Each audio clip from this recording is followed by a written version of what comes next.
Pues bienvenidos a todos y a todas, y vamos a dar inicio, como lo marca el programa, con este pequeño video de 5 minutos. Armando, por favor. Tema. Cuando a un ángel se le pregunta ¿qué es un hombre?, el ángel contesta: un ser que contrajo tiempo. El protagonista esencial de todos mis poemas, de todos, también de los estertores que figurarán en la última página de mis obras completas, no es el ir desde un entusiasmo hasta un punto cualquiera y sus suburbios, no es el comprar con un pasaje la aniquilación vertiginosa del espacio, sino que es el devenir, el paulatino derrumbamiento, no solo de la arena del reloj, sino del reloj de arena. El ser que es desde siempre un siendo, el viajar en la carroza de lo efímero, contemplando cómo todas las provincias de la transformación se nos vienen en sentido contrario. En realidad, no escribo poemas, sino historias. Hablo, por ejemplo, de la crónica de un suspiro, de la biografía de un deseo inconfesado, de la historia verdadera de un silencio. A veces me duelen los relojes, tanto que veo al cucú como la más siniestra de las aves de rapiña. Pero no puedo cruzarme de ojos ante lo evidente. Somos, seremos personas con las manos empolvadas de tanto acariciar la idea de inexorables velatorios. La muerte está a la vuelta de este júbilo. Vendré el miércoles. Llegará al mismo tiempo que la llamada telefónica que espero desde hace un siglo. Por eso el personaje principal de mi lápiz es el misterio de un verbo crucificado por todas sus modalidades. Por eso la obsesión central de mi musa es seguir el rastro de todo coleccionista de huellas. Mas no puedo dejar de inquirirme si el protagonista primordial de estos alaridos, que discurren no en verso o en prosa, sino en tiempo, es el interminable dejar de ser que en todo existe, o si, por el contrario, es todo lo que, para ser, se embarca a perpetuidad en el moverse. Lo diré sin reservas. Mi personaje es cualquiera de las criaturas del elenco infinito que puebla y que despuebla este escenario al que damos el nombre de mundo, no de aeropuerto de ángeles.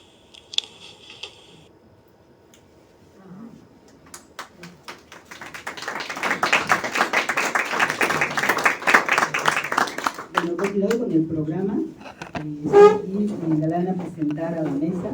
Se encuentra con nosotros el doctor Armando Batra, catedrático de la UAM Xochimilco.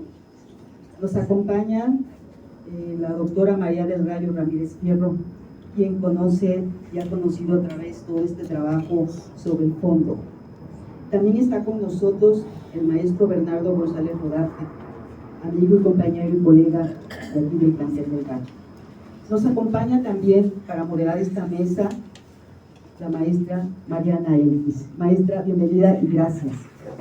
La maestra Mariana Elkis es socióloga por la Facultad de Ciencias Políticas y Sociales de la UNAM, tiene una maestría en estudios latinoamericanos también de la UNAM, es profesora investigadora del plantel San Lorenzo de Sonco y actualmente es nuestra secretaria general de la universidad.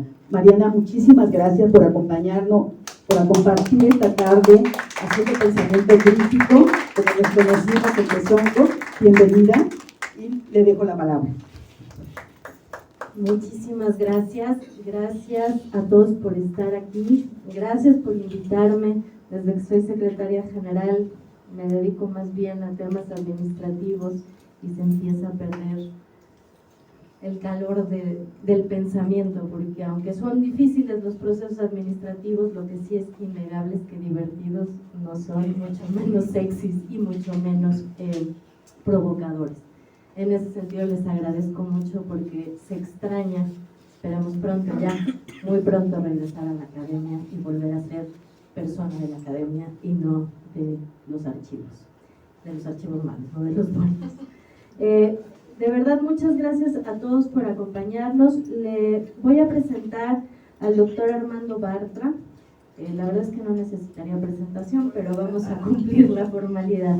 El doctor Armando Bartra es especialista en Sociología, Filosofía y Desarrollo Rural. Cuenta con estudios en Filosofía por la Facultad de Filosofía y Letras de la UNAM. Actualmente es profesor e investigador de la Universidad Autónoma Metropolitana en la Unidad Xochimilco. Se ha desempeñado como profesor en la Facultad de Economía en la UNAM y en la Escuela Nacional de Antropología e Historia. Pertenece al Sistema Nacional de Investigadores, nivel 3. En 2011 fue distinguido con el doctorado honoris causa por la Universidad Nacional de Córdoba, Argentina. Es autor de aproximadamente 30 libros y alrededor de 300 artículos periodísticos de análisis y divulgación. Entre sus publicaciones destacan los siguientes libros por citar: Los herederos de Zapata, movimientos campesinos posrevolucionarios en México, 1920-1980, de la editorial Era. Guerrero Bronco, campesinos, ciudadanos y guerrilleros en la Costa Grande, de editorial Era, del año 2000. El capital en su laberinto, de la renta de la tierra a la renta de la vida, publicado por Itaca, ACM en 2006. La utopía posible, México en vilo, de la crisis del autoritarismo a la crisis de la democracia, 2000-2008. Publicado por la Jornada de Ediciones, editorial Itaca en 2011. El México bárbaro, plantaciones y monterías del sureste durante el Porfiriato, publicado por la UAM Xochimilco en 2015. Le damos la palabra al doctor Bartra y escuchar atentamente lo que nos tiene que compartir. Muy buenas tardes, noches ya. Me da muchísimo gusto estar. Sí. No podemos dejar de utilizar el micrófono, se oye mejor sin micrófono. No, yo sé, pero sí, más largo. No tan pegado. No como tan ustedes me pegado. digan, si podemos sobrevivir sin micrófono, yo estaría feliz, pero No tan pegado para que... parece que Está están grabando, grabando, entonces sí. no tiene.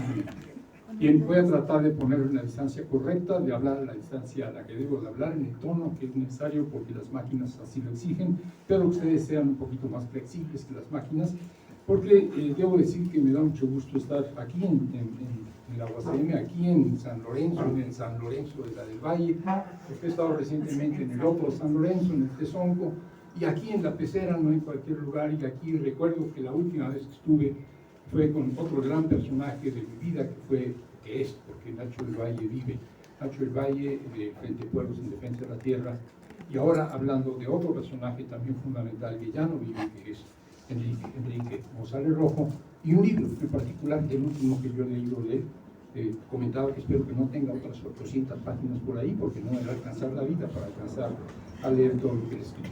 Esto es el libro que ya se ha mencionado, que se ha presentado un par de veces, la primera en el Zócalo, que es la idea del socialismo. Y voy a empezar. Dije aquí, no aquí, sino en el auditorio, hace unos años, y en presencia de Enrique, que yo no podía hablar de él como el poeta sensible, que es, como el filósofo profundo, que es, como el político contestatario, que fue, como un protagonista más, pues, de la cultura y de la política mexicana, y que no puedo hacerlo así porque desde que nos conocimos hace más de medio siglo, Enrique ha sido para mí un militante, un activista siempre comprometido con las causas justas.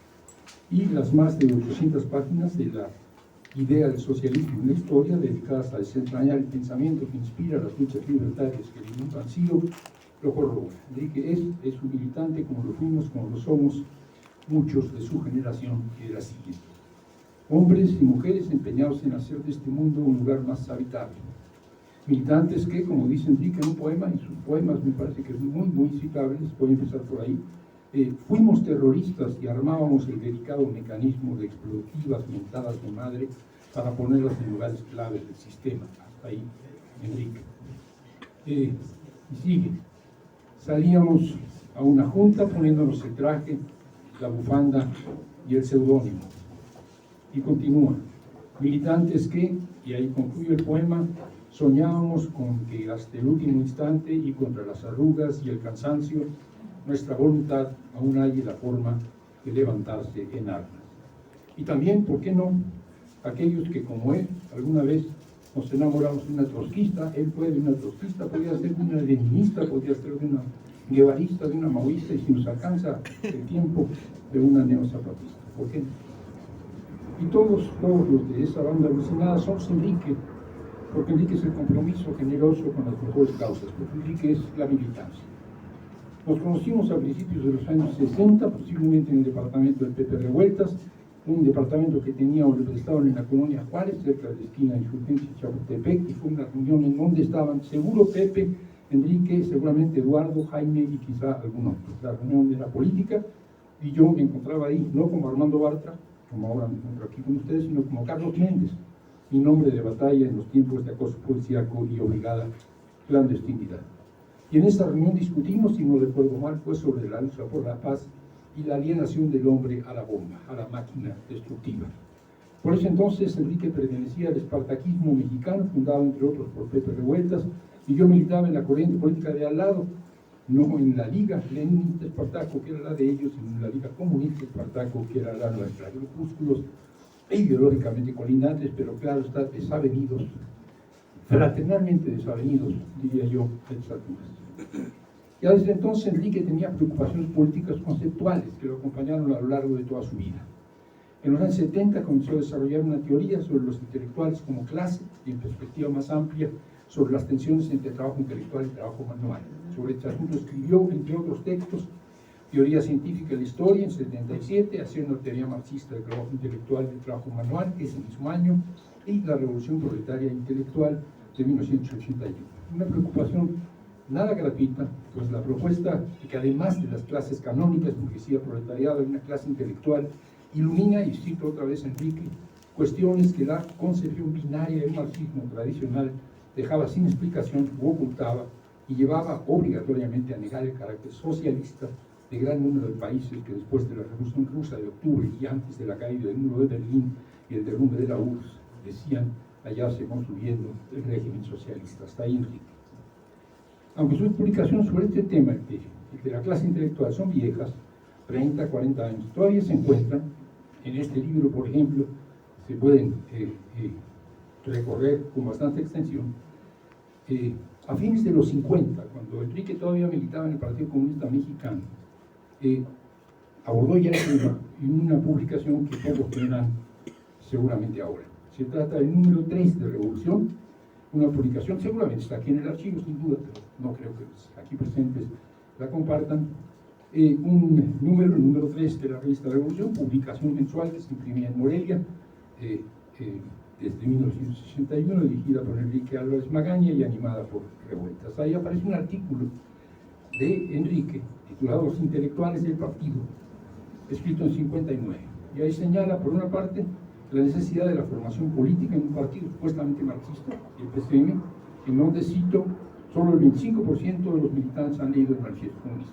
Eso nos dice el Partido Comunista de los años 50, Enrique.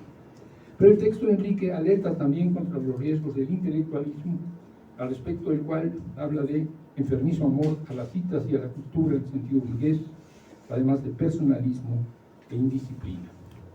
En ese ensayo, Enrique se remite a Kautsky, lo vuelve a hacer en el libro que hoy nos ocupa, y numerosas veces, en un texto sobre Franz Mehring, en donde Kautsky habla del antagonismo entre los intelectuales y el proletariado. Ideas de las que este artículo precursor anticipan las desarrolladas 20 años después y que luego siguió ampliando y profundizando. Debe quedar claro, sin embargo, que Enrique no rechaza a los intelectuales, pero rechaza su fetichización. Sin embargo, en un texto de hace pocos años se muestra pesimista al respecto. Dice, en algo que algunos quizás tendríamos que atribuir, dice, el intelectual antiintelectualista, o sea, el que sale fuera de sí para hacer solidario los intereses históricos del trabajo manual, más que realidad es un proyecto, más que existir empíricamente es una necesidad histórica. Y hasta ahí, Enrique. Proyecto y necesidad de un nuevo tipo de intelectual que coincide con algunas de las ideas del espartaquismo mexicano sobre la importancia de construir una conciencia proletaria encarnada en un intelectual colectivo, es decir, de construir un partido revolucionario. Propuestas sin duda debatibles por su obvio vanguardismo, pero brillantemente expuestas por José Revueltas en Ensayos sobre un proletariado sin cabeza, un libro de 1963. Hace unos años, Enrique se ocupaba en escribir el libro que hoy nos reúne, el que ha publicado ahora la UASM, La idea del socialismo en historia. Y en algunos avances que entonces pude leer, me dio gusto descubrir que Enrique se ocupa, entre otros, de uno de mis personajes históricos favoritos. Se ocupa de Ricardo Flores Magón y del Partido Liberal Mexicano, claro está. Me da gusto también que en su análisis de este personaje y de este partido y de sus relaciones con el socialismo, haga referencia a una añeja conferencia mía sobre el tema, conferencia que fue publicada en 1980 con el título La Revolución Mexicana en 1910, en la perspectiva del magonismo. Pero debo confesar que lo que más gusto me da es la lectura que hace Enrique del Partido Liberal Mexicano y de Ricardo Flores Magón no concuerda para nada con mis puntos de vista sobre el tema. 50 años después de que practicábamos la esgrima verbal, uno desde la Liga Leninista y el otro desde la Liga Comunista, Enrique y yo seguimos teniendo desacuerdos, discrepancias que lamentablemente ya no podremos discutir. Y hubiera sido interesante, porque ahora que pude leer el libro completo, no solo los fragmentos de la historia del pensamiento socialista en México, que es al que se refiere el Flores Magón, claro está, después de que lo editó aquí la UASM, tendríamos sin duda mucho que discutir. Y es que en sus más de, repito, 800 páginas, Enrique plantea múltiples y muy debatibles temas. Voy a sintetizar algunos del primer volumen, no del segundo, porque no nos acabamos la tarde y tratar de abordarlos todos. Para la plática de hoy, pues, escogí algunas ideas de las que Enrique plantea ahí, mientras que en el segundo se ocupa mayormente de la evaluación del pensamiento socialista en México. En el primer volumen regresa sobre algunas cuestiones de las que ya había escrito antes, como la pulsión apropiativa y el modo de producción intelectual, aquí en diálogo con el pensamiento socialista más o menos canónico. Y es que Enrique no se conforma con debatir ideas políticas, a él le preocupa su fundamento filosófico, como se muestra en el libro también publicado por la UASM en 2007 y titulado En marcha hacia la concreción en torno a una filosofía del infinito, un extenso y penetrante trabajo de altos vuelos intelectuales que se interroga nada menos que por el ser, específicamente por los retos conceptuales que plantea la gran contradicción alma-cuerpo. La pregunta de Enrique es, lo cito, ¿cómo trascender la correlación de principios sin estacionarse en la inmediatez singular y abstracta de la díada sujeto-objeto, ni en la también abstracta universalidad de la dupla ser nada? La respuesta de Enrique es que, o me parece a mí, que es de inspiración hegeliana y marxista. De lo que se trata, dice, es de marchar de lo singular abstracto al universal concreto, entendiendo este último como síntesis de múltiples determinaciones, y contra lo que parece decirnos el sentido común, en su inmediatez las singularidades son en realidad abstractas, son en realidad vacías, son en realidad no zoológicamente pobres. En cambio, los conceptos universales, laboriosamente construidos en un proceso dialéctico de sucesivas negaciones y desdoblamientos, son la expresión más rica y densa de lo concreto pensado. Es el método de Hegel, es el método de Marx, es el método que propone Enrique en el otro libro a que me estoy refiriendo. Y volvamos a la idea del socialismo en la historia. Enrique retoma estos planteamientos, pero en una tesitura más política. Este libro es más fácil de leer que el otro y es mucho más político. La idea que Enrique llama pulsión apropiativa está en nosotros, dice él, nos es consustancial, no solo bajo la forma económica de la propiedad privada. Aquí Enrique explora esta dimensión en los conceptos de la psicología, no solo de la filosofía, no es un tema ontológico, sino psicológico. Y se refiere al afán de poseer, que no solo proviene del ello y es refrendado por la cultura, en tanto que dominio en lo genérico. Al contrario, es el propio superior, es la cultura de las sociedades alienadas, la que nos llama a poseer, a consumir, a dominar. Función social, posesiva, muy semejante al obsceno superior propuesto por Lacan, propuesto por Zizek, un imperativo que desde las sombras nos convoca a violar la norma superficial para cumplir la tanática norma profunda. Las implicaciones históricas y políticas de esta función son enormes. En la idea del socialismo, Enrique nos explica que este impulso innato no solo se ejerce sobre los objetos, sino también y principalmente sobre los conceptos, no solo sobre los bienes físicos, sino también sobre los saberes. La propiedad privada supone la apropiación del mundo material, sí, pero también la apropiación del mundo espiritual. Y la apropiación privada de los medios de producción tecnológicos que permiten fabricar cosas es menos grave, es menos peligrosa que la apropiación privada de los medios de producción intelectuales que permiten producir ideas. En un mundo donde las ideas sofisticadas, donde el pensamiento elevado y sus condiciones de producción son un monopolio, el monopolio de una clase intelectual que los emplea como fuente de poder y como palanca de dominación, los trabajadores asalariados no solo están condenados a producir plusvalía que enriquece a sus patrones capitalistas, están condenados a ejercer el trabajo manual, excluidos del trabajo intelectual que usufructúan unos cuantos privilegiados. Y es este impulso, nos dice, el que provoca la diferenciación en las sociedades primitivas, donde el que sabe termina por ser el que manda y el que posee, el que tiene. Su contraparte es el que ignora, el que nada posee más que su capacidad para el trabajo físico. El enfoque que nos propone Enrique tiene implicaciones históricas, pues nos dice que hasta ahora las revoluciones, todas las revoluciones, han sido luchas de los pobres y los intelectuales contra los ricos, de los pobres y los intelectuales contra los ricos. Luchas que cuando triunfan establecen una nueva forma de dominación, ahora de los dueños del conocimiento sobre los trabajadores manuales. Esta es, según Enrique, la clave de las perversiones del socialismo realmente existente del siglo XX. Una dictadura de la burguesía, de la burocracia intelectual que conduce al Estado de manera vertical y excluyente en su propio beneficio. Así, el sector intelectual, que era un estamento en las sociedades anteriores, con el capitalismo deviene una clase, o más bien una parte de la clase burguesa, mientras que en el socialismo esta clase deviene clase dominante, la tecnoburocracia. En el capitalismo, la clase intelectual tiene privilegios, en el socialismo tiene el poder. Así como las hay en la clase burguesa, también en la clase intelectual hay diferencias. Hay capitalistas del saber que son productivos, pues desarrollan ideas y las ponen a trabajar, a rendir dividendos. Hay otros, en cambio, que son rentistas y se limitan a cobrar intereses por las ideas de las que se han apropiado. Si alguien se quiere poner el saco, Enrique estaría contento. Frente a la dictadura compartida o exclusiva de la clase intelectual, se impone, dice Enrique, que es finalmente optimista, una revolución. Pero no como las de antes, que entronizaban a los dueños de los saberes, sino una revolución verdadera que no solo resuelve el antagonismo propietarios desposeídos, sino también la contradicción del antagonismo diestros, ignorantes, una revolución cultural. Y para hacer una revolución hace falta un partido, piensa Enrique todavía en este libro, tema que desde sus tiempos espartaquista inquietaba mucho a Enrique. Mas no un partido como los de inspiración leninista que pretendían ser la vanguardia ilustrada del proletariado. No un intelectual colectivo, que desde su saber táctico, estratégico y programático conduce a los ignados movimientos sociales.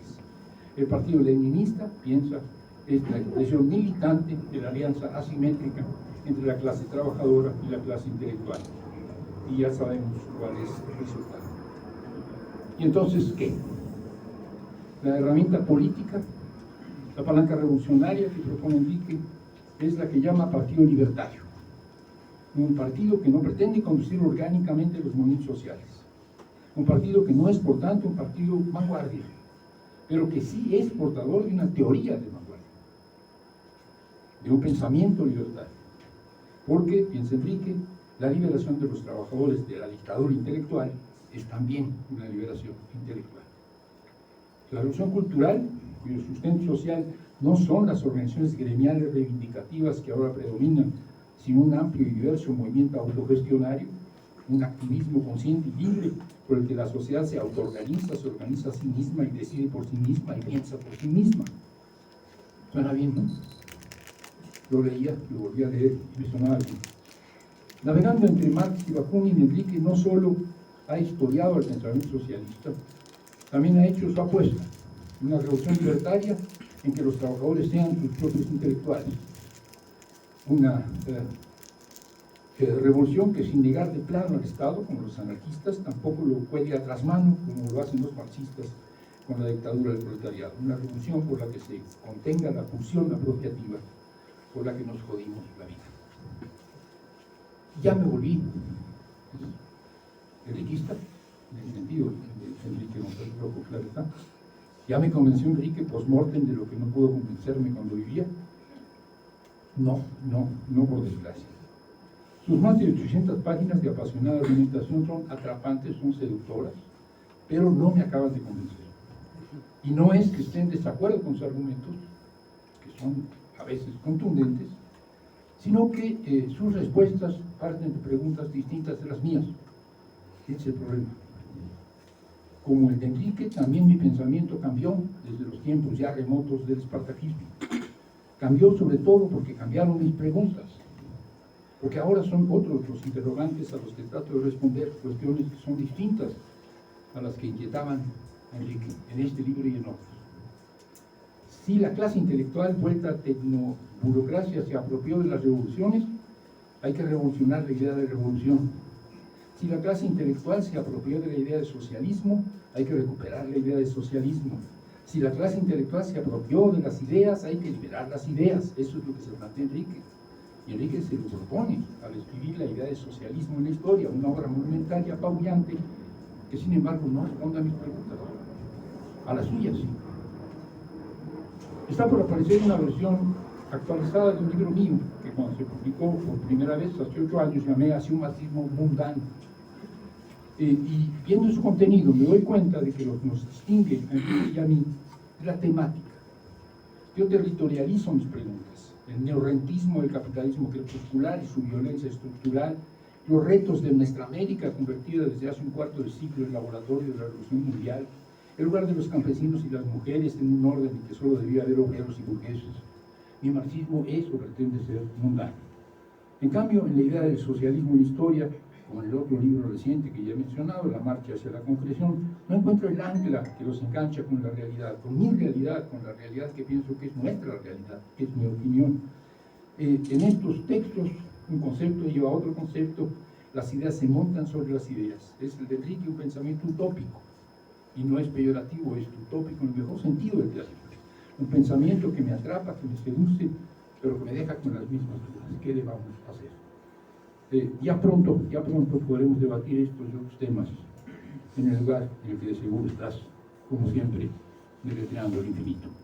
Gracias. Bravo,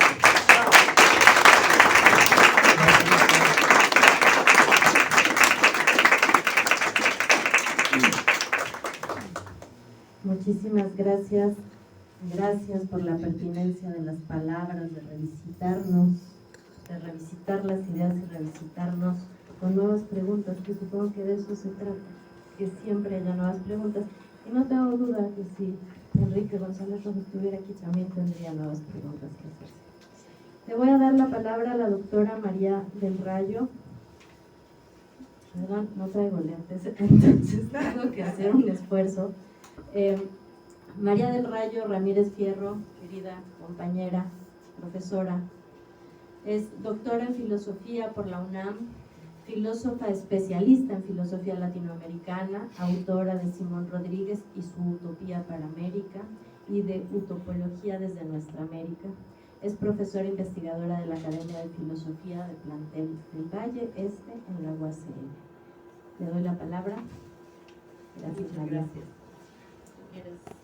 Sí, no, sí, así con el soporte me dicen si me escuchan bien, si no lastimo mucho con la emoción, ¿no?, de la palabra. Bueno, primero gracias a Rosa Isela por la invitación y desde luego que esa invitación que, como dice Armando, pues nos llevó, ¿no?, a leer pues estos 2 volúmenes, ¿no? Obra extensa, entonces, pues gracias, y qué bueno que estamos aquí en nuestra pecera, pensando juntos y recordando a Enrique González Rojo, ¿no? Pues voy a leer para no perderme. Van a ver la diferencia de perspectivas de acercamiento al libro, ¿no? Armando fue un amigo, interlocutor, militante, ¿no? Discrepador de Enrique González Rojo, y yo soy una lectora, ¿no? que me asombra profundamente el desarrollo del pensamiento en esta obra del autor. Entonces voy a leer para no perderme lo siguiente.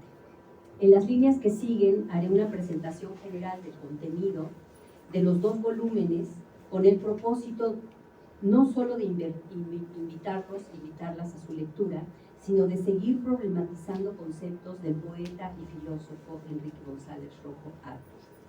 Estos 2 volúmenes hacen un total de 838 páginas, que ya Armando reiteró varias veces, yo también, ¿no?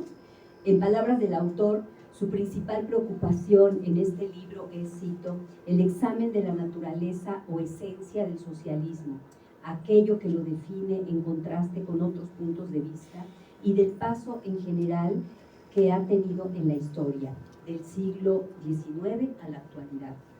Fin de la cita. Esta preocupación no deviene de un interés apologético, sino de revisar sus límites, vacíos y oscuridades para poder actuar en la transformación de la sociedad hacia, y este es un concepto de él, universalizar a la especie humana y alcanzar la igualdad no formal, sino real entre todos los individuos. Esta es la finalidad. Si bien podemos decir, recordando a Sartre en su crítica de la razón dialéctica, el marxismo es para Enrique una filosofía insuperable, el acceso del autor avanza en 2 direcciones: el examen teórico y el examen histórico de los esfuerzos prácticos por hacer posible, es decir, por concretar en la historia los deseos planteados por el socialismo autogestivo, no es un socialismo en general, sino autogestivo, y el movimiento que propone el autor. Estas 2 direcciones están implicadas en el título de la obra, la idea del socialismo en la historia.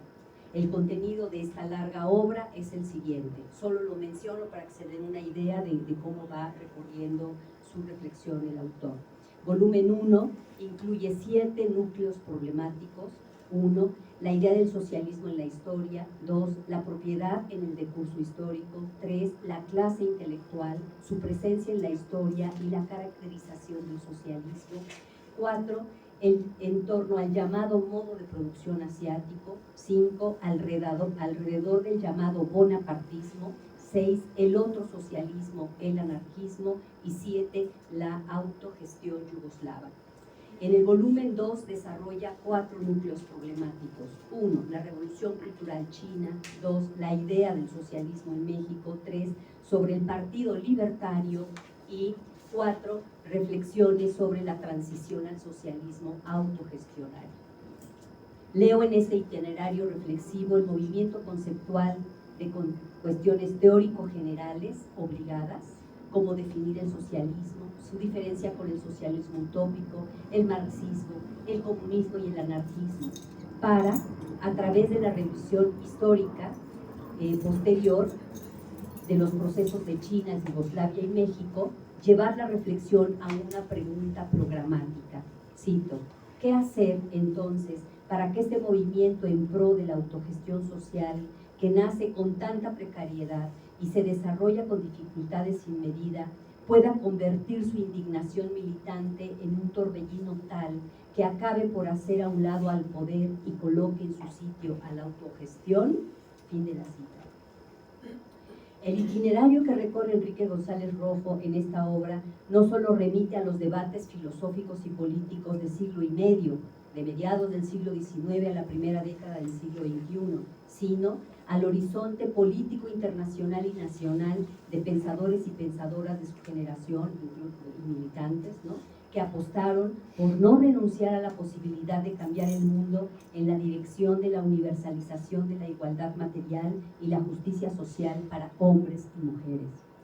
Es desde este horizonte compartido que pregunta sobre el socialismo utópico y su superación por el socialismo científico tienen sentido. Lo mismo que tiene sentido precisar el paso necesario, pregunto yo, él mismo se pregunta, ¿no?, por el socialismo para la realización del comunismo. Incluso la clarificación del modo de producción asiático para comprender los procesos de la Revolución China y de América Latina, imbuida esta última en su pasado colonial, que define su atraso económico desde la red de relaciones mundiales capitalistas e imperialistas. El autor es consciente del paso de lo teórico general a lo histórico concreto. Cito: este libro, se mueve en dos planos. Uno general, que reflexiona sobre el modo de producción capitalista y los principales intentos de destruirlo y de construir el socialismo.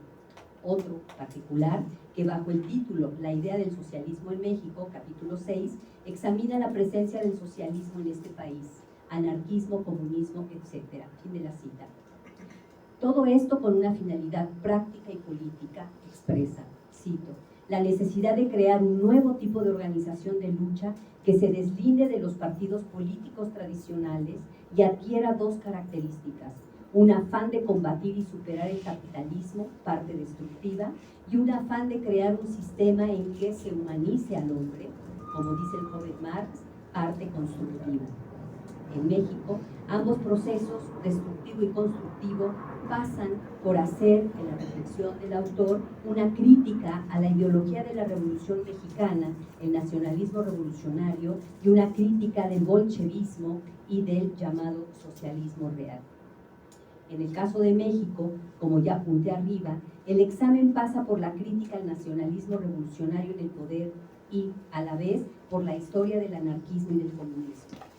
Como puede comprobarse documentalmente, Enrique González Rojo dedicó su tesis de maestría en filosofía, y cito el título, al anarquismo y materialismo histórico, las ideas políticas del anarquismo europeo, su crítica desde las posiciones del marxismo, en 1959. Exploración que es un antecedente del tema en la obra que presentamos, porque, o puesto que en su introducción de su tesis, ¿no?, el autor escribió que su pretensión era, cito, el deseo de llevar a cabo con posterioridad un estudio de las ideas políticas del anarquismo y el socialismo en México, al que este trabajo inicial, su tesis de maestría, puede servir de introducción o punto de referencia para comprender el movimiento anarquista o anarcosindicalista que tuvo un radio de acción sumamente importante en el movimiento obrero mexicano, página 1 de la tesis. En 1959, que es la fecha de la tesis, González Rojo subraya ya que se tienen en México estudios sobre el positivismo, seguramente refiriéndose a las aportaciones de Leopoldo Sea en su tesis de maestría en filosofía en 1943, y también estudios en torno al liberalismo, estudiado por filósofos cercanos a la Escuela de la Historia de las Ideas del transterrado José Gauss, pero seguramente insuficientes desde su perspectiva. Pero también señalaba que faltaba un estudio riguroso sobre, cito, las ideas políticas expresadas por un Rodacanati, un Julio Chávez o un Ricardo Flores Magón, que se encuentran ligadas de algún modo con el anarquismo europeo. Este estudio, agrega, nos ayudará para comprender, por una parte, la génesis de la conciencia de clase de nuestro proletariado, su revolucionarismo inicial, su ideología romántica, inmatura, y por otra, la influencia que este anarcosindicalismo ha ejercido en nuestro movimiento obrero posterior. Fin de la cita. Quiero subrayar aquí que González Rojo, desde 1959, inscribe su investigación dentro del campo de la historia de las ideas. Así, aunque él no lo asuma, pero así veo que lo hace, ¿no? Y particularmente se dedica a estudiar las ideas anarquistas y del movimiento obrero en México.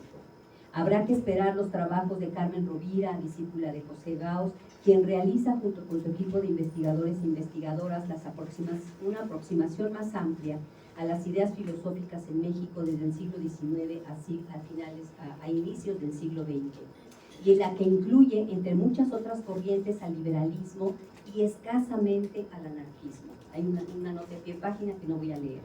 comprender la relación de las ideas de nuestros pensadores con el anarquismo europeo, en los que se encuentran Godwin, Proudhon, Stirner, Bakunin, Kropotkin, Tolstoy y Malatesta, entre otros, que son los autores a los que se dedica Enrique González Rojo, era y es, sigue siendo necesario, aunque insuficiente, como lo han probado otros estudiosos del tema en América Latina y lo demuestran los trabajos de Carlos Sillados, el propio Armando Bartra, Álvaro García San Martín, Vasco Castillo y Rafael Mondragón respecto al republicanismo radical o el igualitarismo radical chileno en América Latina antes de los planteamientos anarquistas. Para González Rojo, en su tesis de maestría, el anarquismo y el marxismo son filosofías y programas políticos irreconciliables.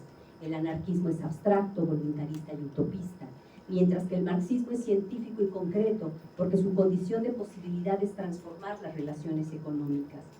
En cambio, en la idea del socialismo en la historia, el autor recupera el rasgo autogestionario de herencia anarquista para servir de revulsivo en la transformación social, tal como lo indica el concepto de autogestión revolucionaria. Aquí, su idea de socialismo es de un socialismo autogestionario que pone en juego la exigencia de un partido político en términos libertarios, esto es, no vanguardista, y en términos organizativos de carácter asambleísta, cuyos principales modos de hacer política serían la deliberación y las decisiones colectivas. Para el autor, es necesaria también una reflexión sobre la transición de este mundo a otro mundo posible. Reflexión final de la obra que supone para su autor un planteamiento, cito, utópico, pero este último no haría referencia a un ideal inalcanzable o a un sueño, sino a una finalidad y a una estrategia políticas. Posición mucho más cercana a Martin Buber que a Karl Mannheim, a quienes cita en su obra.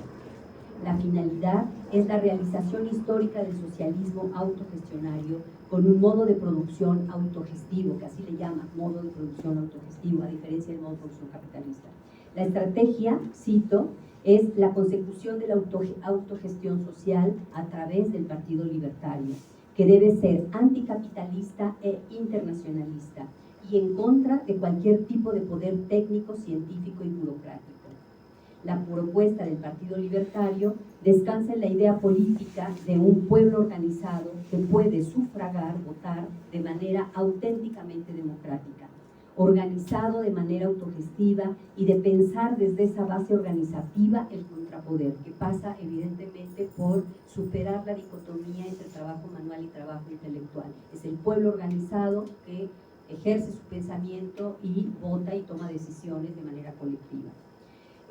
Pero también este planteamiento pasa por pensar y ejercer desde la misma base organizativa el contrapoder, concepto que aproxima a Enrique González Rojo a las acciones colectivas de pueblos y de mujeres en movimiento y de otros autores y otras autoras articulados a ellos. Bueno, aquí cito algunos, quien menciona esto es Joaquín Sánchez MacGregor en Dialéctica de la Unidad y la Diferencia en un contexto latinoamericano, Horacio Ceruti en 200 años de pensamiento filosófico norteamericano, que se dedica el último capítulo a filosofar para contrapoder, Raquel Gutiérrez Aguilar en A Desordenar, con una historia abierta a la lucha social, a Silvia Rivera Cusicanqui en Un mundo cheje es posible, y Raúl Sibeki, quien expone estas luchas, ¿no? Y una gestación de un pensamiento desde esas luchas en Mundos Otros y Pueblos en Movimiento, debate sobre anticolonialismo y transición en América Latina. Conviene cerrar estas líneas con la definición del socialismo autogestionario para el autor. Se trata, dice, cito, de un sistema no concurrencial, dirigido de abajo arriba y de la periferia al centro por el trabajo manual representado en un centro, sujeto a control, y planificado no burocráticamente, sino de manera democrático-autogestiva. Daría para discutir muchas cosas, ¿no? Sin duda, las aportaciones de Enrique González Rojo deberán ser recuperadas y debatidas en distintos espacios, el académico y el de la militancia política, sobre todo en estos contextos, seguramente en los contextos políticos que tenemos por delante, ¿no? Espero que estas notas despierten en los escuchas el interés de leer esta obra. Pero también quisiera recordar que este plantel tiene el acervo bibliográfico del poeta y filósofo Enrique González Rojo, y solamente quiero cerrar mi participación con una pregunta. ¿Hasta cuándo se abrirán sus puertas ese acervo para nuestros estudiantes y para los investigadores de todo el mundo? Es una pregunta ineludible. Bueno, comparte la comunidad este sentimiento, ese acervo que ha sido tan cuidado, tan bien clasificado, que está conservado, y eso es una garantía de que su acervo está con nosotros, pero una biblioteca que no se pone en manos de la gente y de los investigadores es un archivo muerto. Entonces sí pido, y que quede grabado, que pedimos que ese acervo se abra a los estudiantes, profesores, investigadores e investigadores de todo el mundo. Gracias. ¡Bravo!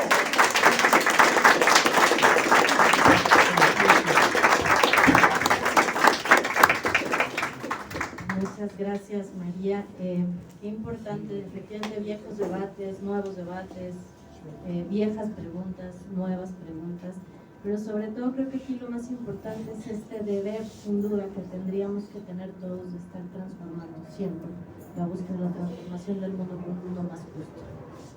Creo que eso es, dentro de toda esta multiplicidad de ideas, una cosa que tenemos que recuperar y no perder nunca ese horizonte de la transformación del mundo como un deber. Le doy la palabra ahora también a nuestro compañero, el maestro Bernardo González Rodarte, profesor de esta universidad, mi colega también de antaño, ya no cuento nada, digo que no veo nada.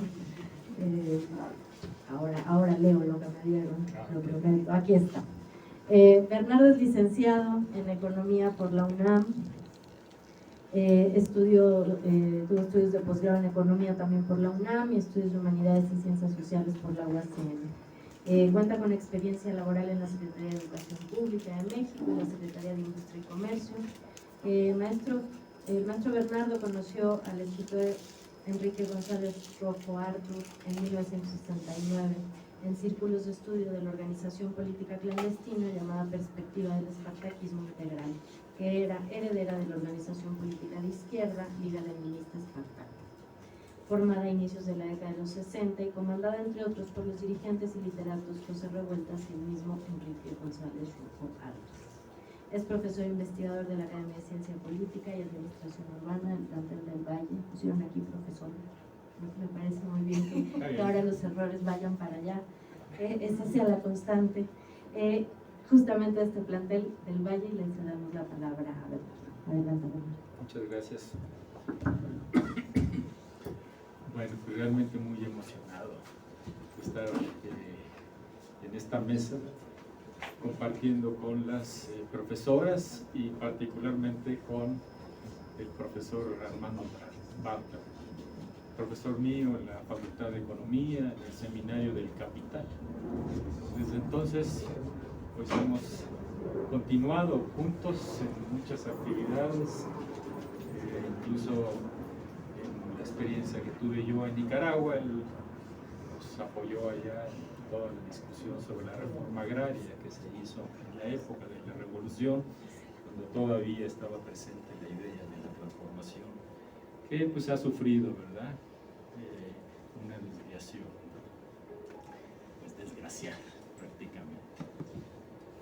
Entonces voy a leer también, porque si no corro el riesgo de divagar mucho hablando de Enrique González Rojo. Hoy nos reunimos para rendir homenaje al pensador y militante por el socialismo Enrique González Rojo Artur, que nació en esta Ciudad de México el 5 de octubre de 1928. Aprovecho para agradecer a Rosa Isela Elías Meneses, coordinadora de la biblioteca de este plantel y responsable de la primera clasificación en la casa del profesor, bajo cuya custodia estará el Fondo Tres Enríquez, facilitadas por el autor a nuestra universidad, biblioteca familiar de alrededor de 12.000 volúmenes, más revistas y documentos. Gracias a Rosa Isela por su esfuerzo en mantener viva su figura, que estaría cumpliendo ahora 93 años de edad. 95. 95. Recuerdo de pasada al cuarto Enrique, talentoso músico y hermano, hijo de Enrique González Rojo. El trabajo, la idea del socialismo en México, que me ocupa en particular, es un amplio capítulo del texto general del doctor, maestro, camarada, amigo y dirigente. La idea del socialismo en la historia que también se comenta hoy. Nacido en aquellos convulsos años de la etapa política por-revolucionaria, cuyo espíritu posiblemente lo marcará a lo largo de su vida, cuando se reelige Álvaro Obregón en la presidencia de la República, luego de reformar la Constitución de 1917, que tenía como bandera la no reelección, y es asesinado en medio de la Guerra Cristera. Es también el momento de la institucionalización de la Revolución Mexicana, con el surgimiento del Partido Nacional Revolucionario, PNR, en 1929, antecedente del partido oficial de gobierno, el hegemónico Partido Revolucionario Institucional, PRI, expresión política que es tratada ampliamente por nuestro historiador y politólogo en este texto. Conocí al dirigente del entonces grupo político clandestino Perspectiva del Espartaquismo Integral, cuando fui reclutado muy joven para integrar un círculo de estudio como premilitante. Era el momento posterior al movimiento estudiantil del 68, que demandaba, entre otros, democracia y cese de la represión ejercida por el gobierno autoritario y el partido hegemónico. Movimiento que nos impactó profundamente como generación y nos condujo fortuitamente a este espacio político organizativo que abría la posibilidad de encauzar nuestro descontento por la represión y las masacres a través de una opción política radical. El espartaquismo era una corriente política de izquierda surgida de las entrañas del Partido Comunista Mexicano entre 1960 y el 61, luego del cuestionamiento interno por lo que consideraban había sido errores históricos de la dirigencia del partido en su papel con el movimiento de profesores y ferrocarrileros entre 1955 y 58. En este grupo militaban, entre otros, José Revueltas y Enrique González Rojo, quienes tomaron el nombre de la figura del esclavo que encabezó una sublevación contra los esclavistas romanos, poco antes de nuestra era. Figura que ya había sido tomada por los revolucionarios alemanes como Rosa Luxemburgo y Liebknecht, para deslindarse del Partido Socialdemócrata Alemán y encabezar una corriente de izquierda que pugnaba por una revolución radical de carácter socialista en Alemania, luego de la Primera Guerra Mundial. En México se conformó en 1960 la Liga Leninista Espartaco, ya mencionada, deslindados del Partido Comunista Mexicano para impulsar una línea política que partía de la crítica feroz por lo que caracterizaron como la irrealidad teórica e histórica de este partido, que se autodefinía como la vanguardia del proletariado mexicano hacia la transformación política. Posteriormente se conformó la Perspectiva del Espartaquismo Integral, el EI, luego de conflictos internos frente a la llamada polémica chino-soviética que acabó con expulsar al propio José Revueltas por una publicación que no había sido discutida en el colectivo, en este colectivo.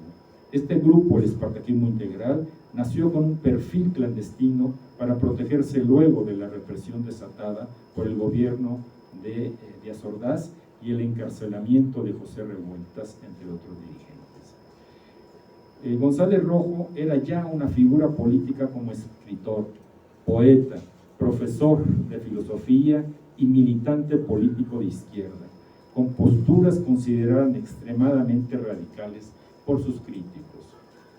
Desde entonces tuve la oportunidad de vincularme con él, con el profesor, que se convirtió en una relación estrecha y muy fecunda para mí, abrevando de sus conocimientos y consecuencia en el plano principalmente político, acompañada por su generosidad y humildad, siempre dispuesto a transmitir sus reflexiones y razones de su acción política.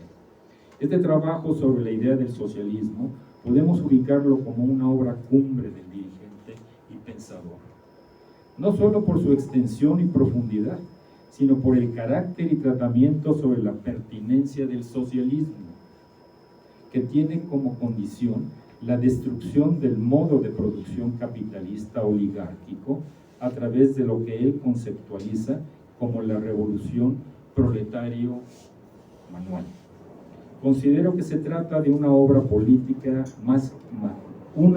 que se trata de su obra política más madura, luego de años de militancia dentro de la izquierda marxista, y por ello le otorgamos un gran valor de referencia para la construcción de una plataforma que se oriente hacia la consecución de este fin, es decir, lo que él denomina el socialismo autogestionario, para deslindarse de la experiencia del socialismo tecnoburocrático autoritario que se desarrolló en la Unión de Repúblicas Soviéticas Socialistas, la URSS. Proceso histórico que él caracteriza como modo de producción burocrático intelectual.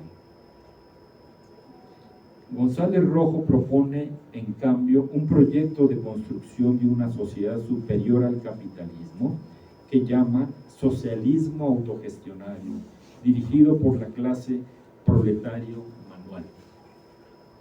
Esta obra la termina de escribir el 28 de septiembre de 2011, hace 12 años, pero que por diferentes circunstancias no pudo terminarse su edición e impresión sino hasta mayo de 2022. En 2015 se presentó el proyecto a la Universidad Autónoma de la Ciudad de México, luego de haber intentado por otras vías el propósito. Finalmente la UACM decidió iniciar el proceso en medio de una montaña de solicitudes esperando. Primero, su revisión de estilo tardó cerca de 3 años, por la magnitud y complejidad de la obra. Luego, asuntos internos de la UACM dilataron su conclusión y finalmente la pandemia volvió a posponer su impresión. La revisión final, a cargo de la profesora Graciela González Phillips y el equipo de edición de la universidad, permitió concluir la edición en 2 volúmenes que redondean, como ya se dijo, 839 páginas. Lamentablemente el autor no pudo revisar el manuscrito final. No obstante, que sí logró incluir una última nota que aparece en la página 214, referida al proceso electoral que llevó a la presidencia a Andrés Manuel López Obrador. La parte que trabaja sobre sus reflexiones sobre el Partido de la Revolución Democrática, el PRD, son muy interesantes porque anticipan la debacle de este partido, no obstante de representar uno de los herederos de la tradición de izquierda hacia el socialismo, en el cual, por cierto, participó en su fundación en 1989 y que acabó deslindándose rápidamente cuando advirtió el perfil no socialista y continuador del nacionalismo revolucionario priista, no obstante de haber surgido de las cenizas del Partido Mexicano Socialista, PMS, del Partido Mexicano Unificado Socialista, PESUM, y del propio Partido Comunista Mexicano. Muchos de sus apuntes sobre el PRD, que se dividió en 2012, luego de la elección presidencial, cuando Andrés Manuel López Obrador promueve la formación del Movimiento de Regeneración Nacional Morena y obtiene su registro como partido político en el 2014, anticipan la debacle de este partido cuando los llamados chuchos, por sus 2 dirigentes principales, se apropian de la dirección y anticipan la alianza con el PAN. Morena acaba siendo la última expresión de la idea del socialismo, a través de una organización político nacional importante, con capacidad real de disputar el poder democrático burgués a las expresiones políticas tradicionales, el PRI neoliberal y el PAN conservador y reaccionario. Esto lo vislumbra González Rojo en 2011 y su desenlace actual con el planteamiento de la transformación con la 4T le da a sus reflexiones extraordinaria actualidad. Una verdadera pena no poder contar con sus atinados comentarios y su profunda capacidad de análisis en estos momentos de alta intensidad en este momento político. Vale la pena recordar que esta obra, La idea del socialismo en la historia, es el tercer trabajo de Enrique González Rojo que publica la UACM.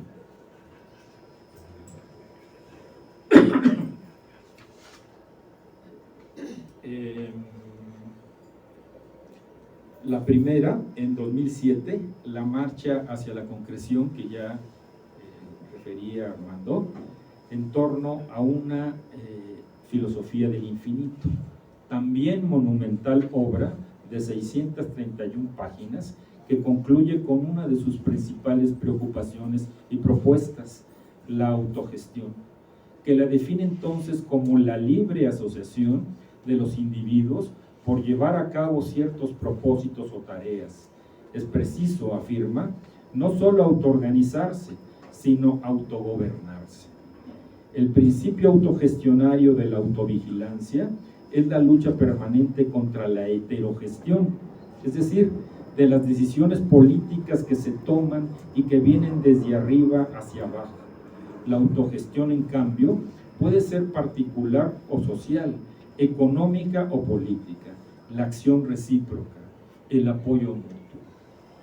Al final de este texto, el autor refiere otro trabajo escrito en el 2002, el Manifiesto Autogestionario, un encuentro con la esperanza, publicado hasta el 2017, por no haber encontrado quien lo editara, situación que por cierto enfrentó González Rojo a lo largo de su vida. Una suerte de censura, de una mano negra manejada por las mafias intelectuales que lo marginaban por difundir su obra literaria, filosófica y política por ser comunista.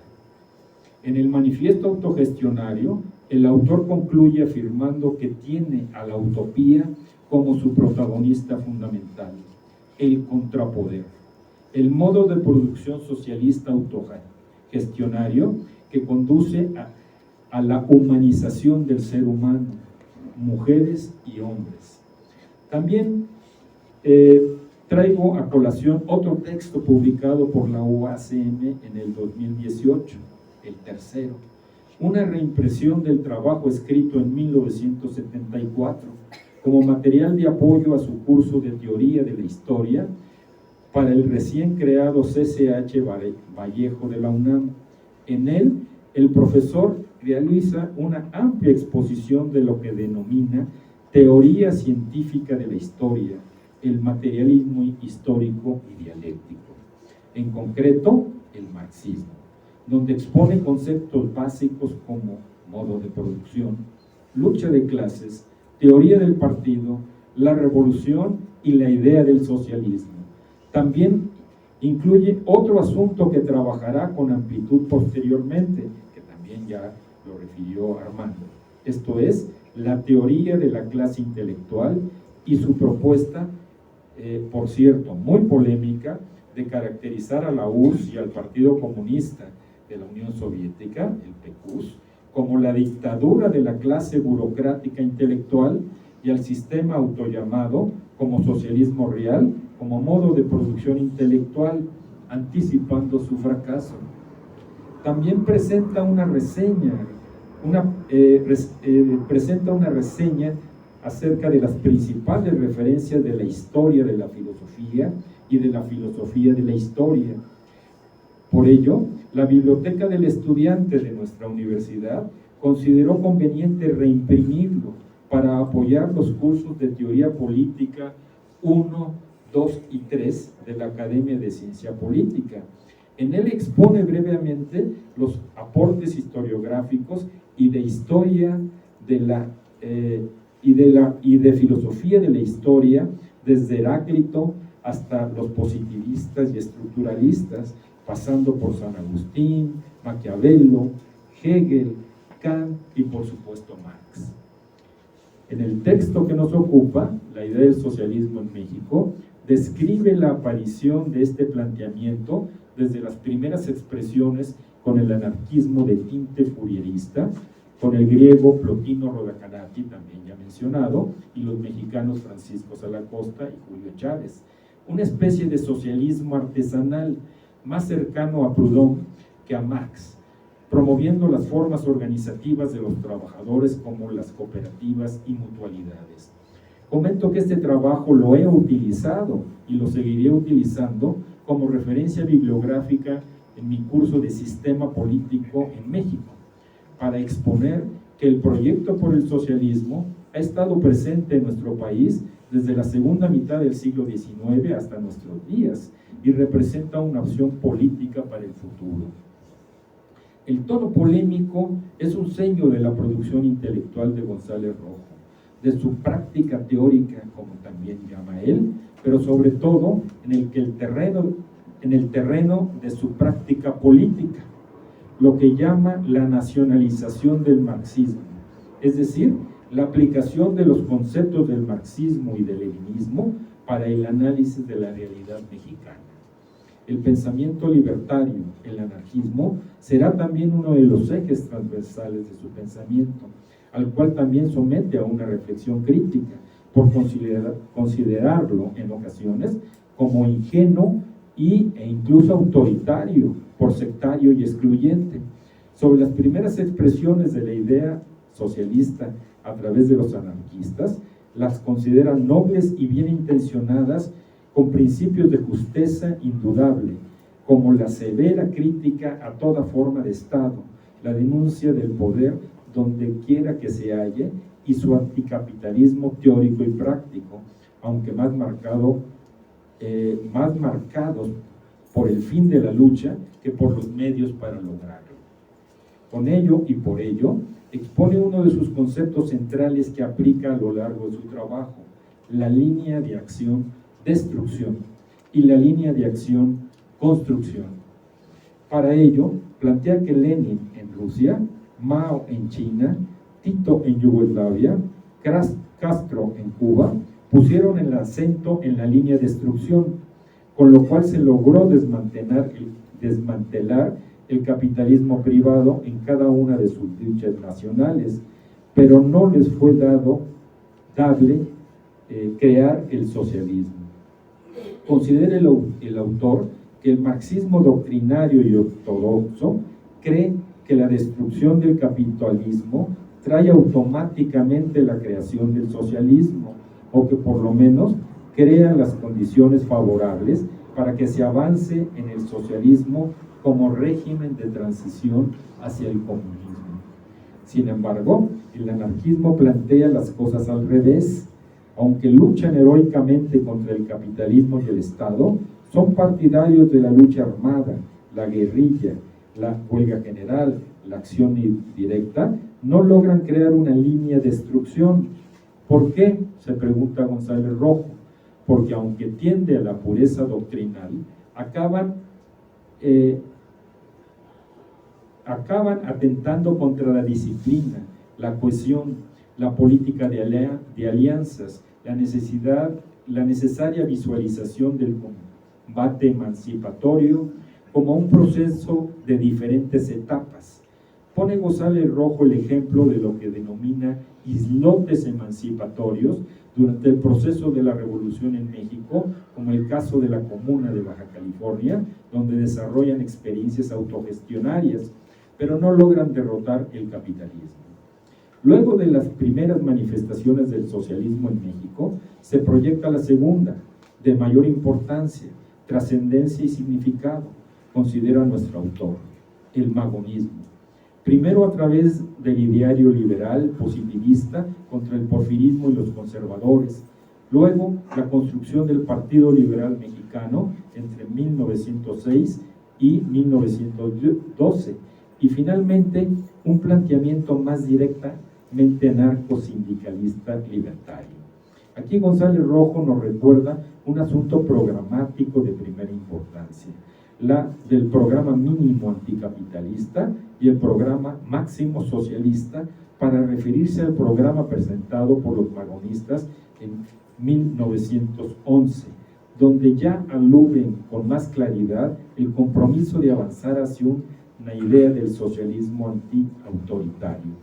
Para ello construye una expresión útil para el análisis político acerca del carácter del proceso político y hasta revolucionario, lo que llama la tríada preposicional, esto es, por una parte, los agentes del proceso político, el por otro, los enemigos, el contra, y los beneficiarios, el para.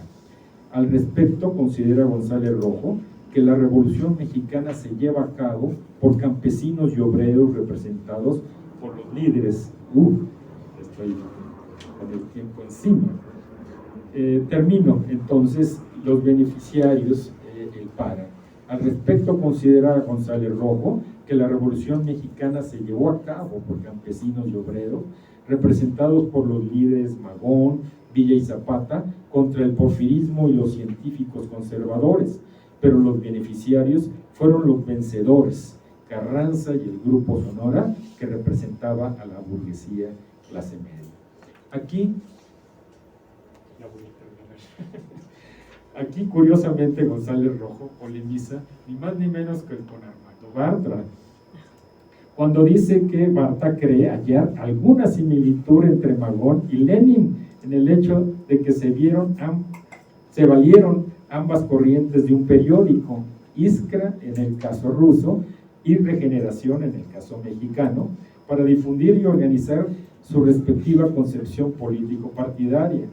Más adelante sentencia que no le parecen del todo estas apreciaciones, que no las considera afortunadas, porque en Lenin contienen formulaciones teóricas y en Magón predomina una concepción más intuitiva, o incluso cuando señala el autor que parecería que Bartra llega a insinuar una suerte de similitud entre Zapata y Magón, con el planteamiento de guerra campesina popular.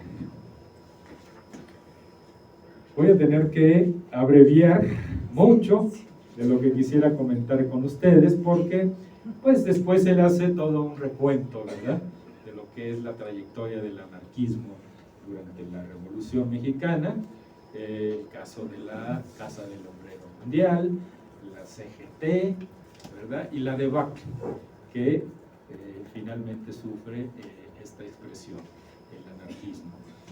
Sobre todo, ¿verdad?, cuando surge el corporativismo, ¿no?, y la central obrera a través de la CTE. Luego, finalmente, ¿verdad?, Enrique González Rojo, ¿verdad?, se ocupa, tiene un largo trabajo, ¿verdad?, sobre el Partido de la Revolución Democrática, ¿verdad?, en el cual, como ya mencioné, participa inicialmente, ¿verdad?, y llega a vislumbrar lo que es el obradorismo, el López Obradorismo, y pues, ¿no?, que adquiere una relevancia mayor cuando se trata de una organización que considera González Rojo, ¿verdad?, que pues ha tenido la capacidad de disputar y de desplazar, ¿no?, a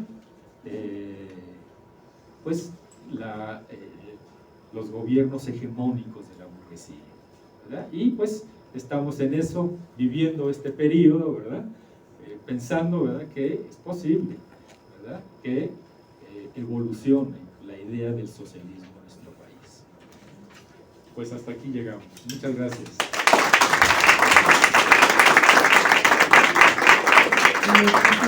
Importancia muy grande de la obra, la trayectoria de la obra de Enrique González Rojo, específicamente de este último libro, pero de la trayectoria entera, es decir, creo que los tres, tú llegaste desde la tesis, que yo no conozco, por cierto, la tesis de maestría, y tú llegaste hasta los momentos de clandestinidad cuando tú pudiste compartir con él.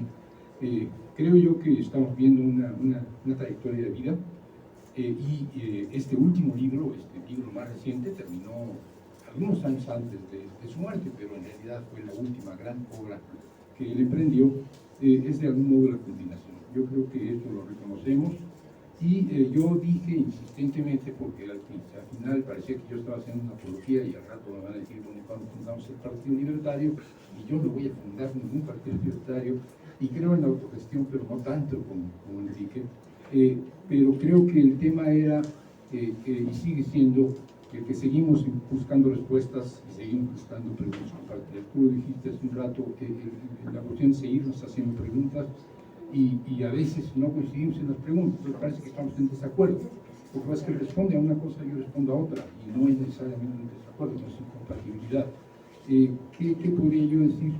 Pues que el tema de Ricardo Flores Magón, ojalá que hubiera estado él, porque hubiéramos podido celebrarlo el año pasado fue el año de Ricardo Flores Magón, Villa, y el próximo va a ser de Aeropuerto, y esto nos hubiera permitido debatir este tema de Lenin y Magón. El problema es bastante más simple, creo que todos estaríamos de acuerdo. El siglo XX empieza con dos revoluciones campesinas en dos países agrarios, y algo tiene que tener que ver la una con la otra. Sería imposible que dos países agrarios que inician el siglo con una revolución no tuvieran algún parentesco. Digamos que el mujica y el campesino mexicano comunero algo tenían en común. La sociedad mexicana, dominada por un hombre como Porfirio Díaz, la sociedad rusa, dominada por los zares, eran semejantes, no iguales, evidentemente, y una revolución en un país agrario tenía que ser una revolución campesina. Aunque nos hayan vendido la idea de que la revolución rusa fue una revolución proletaria, pues si fue una revolución proletaria, fue una revolución de una minoría, y de una minoría clasista y además de una minoría intelectual. No, la revolución rusa fue una revolución hecha por los soviets, y los soviets eran mayormente soviets campesinos y soviets de soldados que eran mejores campesinos. Entonces, tenemos una revolución campesina, ahí tenemos una revolución campesina. Aquí tenemos un partido político ahí que tiene que organizar una masa revolucionaria que es inmigrantes campesina. Tenemos un instrumento en una situación de represión, un instrumento político, Iskra, y tenemos un hombre, Ricardo Flores Magón, un nombre de Lenin, para ponerle nombres a lo que eran en realidad grupos políticos y sociales muy amplios que se plantean cómo hacer una revolución en un país agrario que vaya más allá de una revolución democrática burguesa, que sea una revolución ininterrumpida, de algo más allá de una revolución puramente democrática burguesa. Se plantean de la misma manera el uno y el otro, independiente de que uno hable de socialismo y otro hable de anarquismo de algún modo. Entonces creo que el diálogo entre estos dos personajes es un diálogo fructífero, aunque no se conocieran personalmente, pero sí supo, sin duda, Ricardo Flores Magón de lo que estaba pasando en Rusia, y celebró la revolución rusa, por cierto. Y con Enrique pues no pudimos discutir mucho más, porque había muchas cosas de las cuales discutir, pero lo que me gusta es que su preocupación por la Revolución Mexicana y el magonismo de la Revolución Mexicana es absolutamente idéntica a mi preocupación por la Revolución Mexicana y el magonismo de la Revolución Mexicana. Es difícil no coincidir, y esto hace que celebre yo que sigan apareciendo obras. Los próximos 800 páginas que encuentren por ahí, las publiquen, se van a tardar más o menos 15 años, no sé si yo esté todavía presente cuando la lleguen a editar. Yo sé que escribir los libros es fácil, publicarlos no, pero si hay una próxima obra de Enrique, invítenmela porque estaré aquí para comentar. Gracias.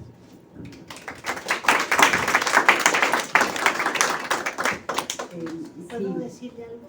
¿Alguien quiere preguntar? Sí. No, para el profesor. Sí. Por favor. Es que preguntabas de la próxima obra que se va a publicar. Se llama la actualidad de Marx en el siglo XXI. Está en prensa y creo que sale en estos días. Se la haré llegar. Sí. Ya no es de 800. Se puede tener una mano. Ya me tomaron la palabra. Ya, lo vamos a Ya ver. anda uno diciendo cosas. ¿No? Y a presentar. Ojalá que sea este año y si no a principios del próximo.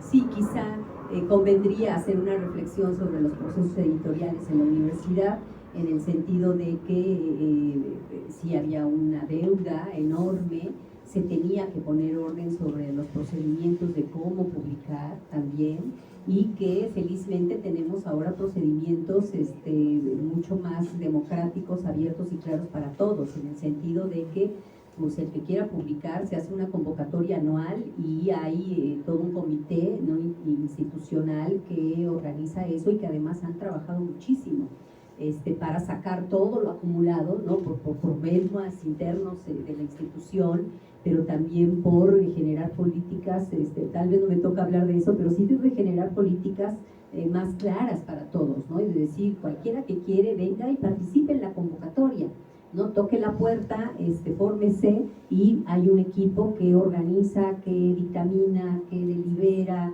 hay presupuesto, y felizmente se han sacado, digo, yo no estoy en esa área, no crean que yo recibo dinero por eso, ¿no?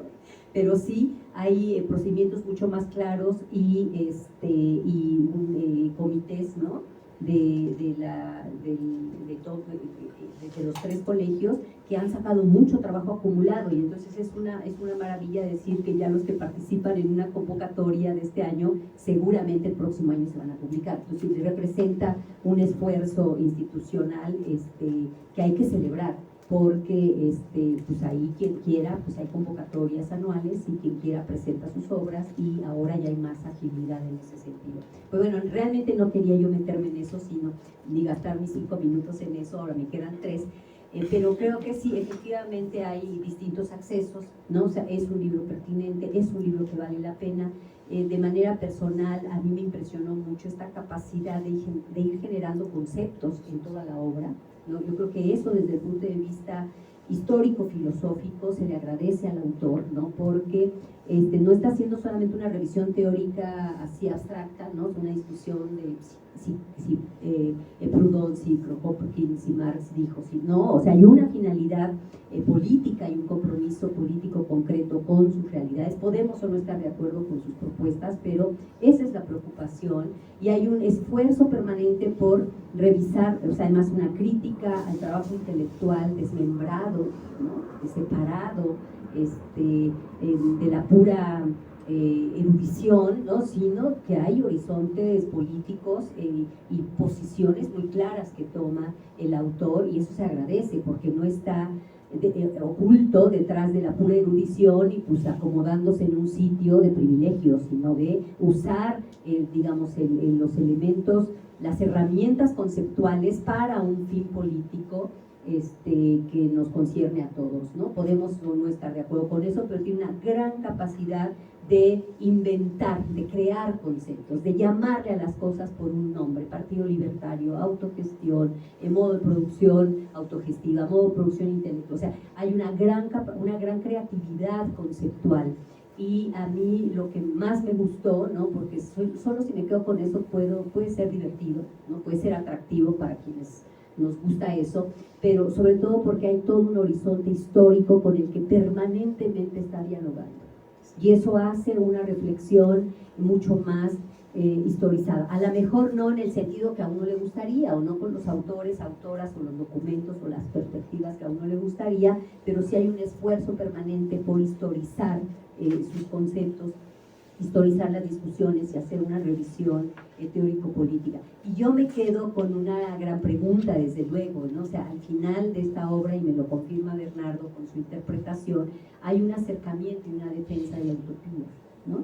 Y eso me parece, o sea, claro, utopía en qué sentido, o sea, utopía en general como horizonte al que todo el mundo tiene que tender idealmente, yo creo que no, por su propio concepto de autogestión. Entonces, otras maneras de nombrar la esperanza, otras maneras de nombrar lo utópico, operando siempre en la historia como una necesidad humana de que la realidad no nos resuelve todo, y por lo tanto hay que proponer cosas y hay que crear cosas, ¿no? O sea, una defensa de lo utópico, del pensamiento utópico, porque tampoco estamos dispuestos a renunciar todo, o por la ciencia, o por la técnica, o por el Estado, ¿no? Y el autoritarismo de Estado, o por el mecanicismo de la reproducción del mercado, sino de la recuperación, la defensa de esa dimensión que tiene que ver con la voluntad, con el deseo, con las necesidades, pero también con una dirección de hacia dónde caminar. Podemos no estar de acuerdo en ese punto de llegada, pero sí en que tenemos que construir algo desde abajo y permanentemente, ¿no? Es un concepto de revolución permanente desde la cultura, pero también desde la parte de la producción. Y me parece que ahí hay otros pensadores, pensadoras y otros colectivos, colectivas, ¿no? Que están trabajando en ello, de imaginarse otra manera de construir, de habitar, de construirse subjetivamente. Y eso, en ese diálogo, me parece que la obra de Enrique González Rojo llega a darnos aportaciones, nos lleva a discusiones importantes. Fundar un partido no, si no es contradictorio, fundar un partido libertario, por ejemplo, ¿no? Pero el concepto de autogestión y de trabajo organizado desde la base es otra cosa, ¿no? Y que a lo mejor ahí tenemos herencias que hay que recuperar desde nuestras propias pues entrañas culturales y políticas. También hay aprendizaje, ¿no? Y pues invitarlos a que lo lean, ¿no? Vale toda la pena, esperamos con ansias ese libro, ¿no? Y me interesa particularmente el manifiesto que mencionó Bernardo, ¿no? Esa defensa de la esperanza. O sea, ¿por qué vamos a renunciar a la esperanza y a pensar que este mundo, pensar y hacer que este mundo sea distinto? O sea, tenemos derecho a seguir, las nuevas generaciones tendrán el suyo, ¿no? De pensar al mundo y de trabajar en cómo quieren construir. ¿Puedo hablar? Bueno, pues muchísimas gracias. Creo que se ha terminado el tiempo. Les agradecemos mucho su participación. Creo que quedan muchos temas a discutir. Aprovecho efectivamente, como señalaba Bernardo, vienen una serie de jornadas todavía de reflexión. No se acaba aquí. Creo que si algo ha quedado claro es que queda mucho que hablar, queda mucho que pensar, abre, provoca efectivamente muchos temas. Y entonces esto no se cierra aquí. Espero que nos sigamos viendo en los muchos otros espacios que va a provocar este libro y el pensamiento. No solo este libro, sino el pensamiento de Enrique González. Muchísimas gracias por lo que hiciste, por todo tu trabajo y por invitarnos. Bueno, muchísimas gracias al maestro Armando Batra. Bernardo, muchas gracias. Maestra María del Rayo, muchísimas gracias por siempre confiar en mi trabajo. Mariana, gracias por acompañarnos y estar en esta tarde de construcción de pensamiento.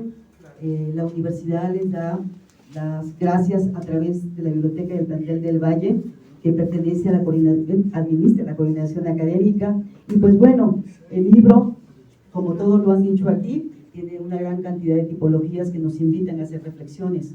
Y hoy, esta tarde, se ha llevado a cabo lo que hemos venido trabajando, y como dijo la maestra Mariana, hacia la construcción del conocimiento, hacia las mesas de discusión. Buenas tardes y gracias por habernos acompañado. La maestra Alicia va a tomar la palabra. Los del 24.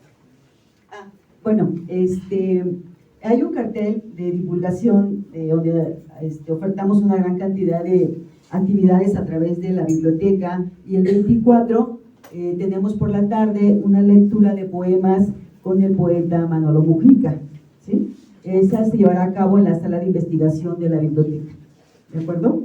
A las 5 de la tarde. Gracias a todos por estar aquí y por acompañarnos en esta clase de discusión hacia el pensamiento crítico y a la construcción del conocimiento. A eso nos invita el libro. Gracias, hasta luego.